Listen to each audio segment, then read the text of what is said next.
د اسلامي امارت د واکمنۍ ځواکونو د الازهر پوهنتون یو فارغ او یو د سولې کاروان غړی نیولي. په دې ویډیو کې نور مهم راپورونه هم وړاندې کیږي. بشپړ جزئیات په ویډیو کې تر پایه کتلی شئ.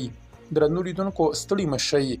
د امریکا ولسمشر د پاکستان او هند ترمنځ د اوربند د منځګړیتوب په اړه وایي ما دواړو هیوادونو ته وویل چې جګړه ودروئ. که چیرته تاسو جګړه ونه دروئ نو موږ به له تاسو سره سوداګري ختمه کړو او هماغه و چې سملاسي دواړو اوربند وکړ.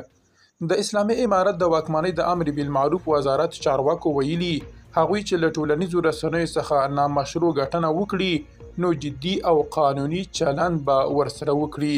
د امر بالمعروف وزارت لپاره د نوموړې واکمنۍ ویاند په یو غږیز کې ویلي موږ ټولنیزې رسنۍ په پرله پسې توګه څارو او هغوی چې د دوی د تګلارې خلاف کار وکړي سزا به ورکړل شي. د ټولنیزو رسنیو کارن اجازه نه لري چې نا اخلاقي او داسې منځپانګه خپره کړي چې د هیوادوالو اندونه تخریفوي.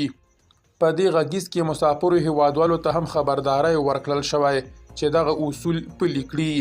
د بار وړونکو ګاډیوانان شکایت کوي چې په کرایه کې د هرو 1000 افغانیو پر سر 50 افغانۍ ترې اخیستل کیږي او د ټول پلازې ترانسپورت تلې او کمیسیون په نوم پیسو اخیستو یې کاروبار له 0 سره ضرب کړی دی. دوی ډیروي د وار لپاره کمیسیون او د ځانګړو ګاډو پراخ فساد نور په مرګ راضي کړي دي.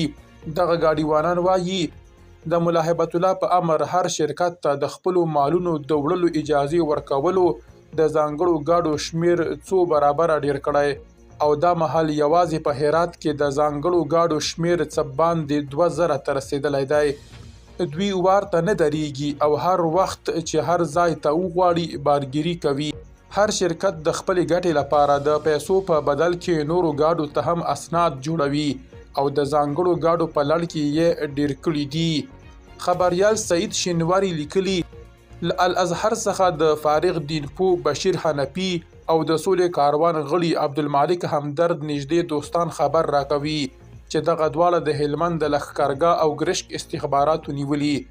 بشیر حنفي چې شاوخوا اونۍ وړاندې نیول شوی په اړه یې دوستان وایي جرم یې دا و چې ولې دې له یوې رسنۍ سره د نجونو پر زده کړو مرکه کړې او د مالک همدرد چې د سولې لپاره یې ولایتونو ته یبلې پښې مزلونه کول جرم یې لا معلوم نه دی خو له یوې میاشتې راهیسې په ګرشک کې نیول شوی.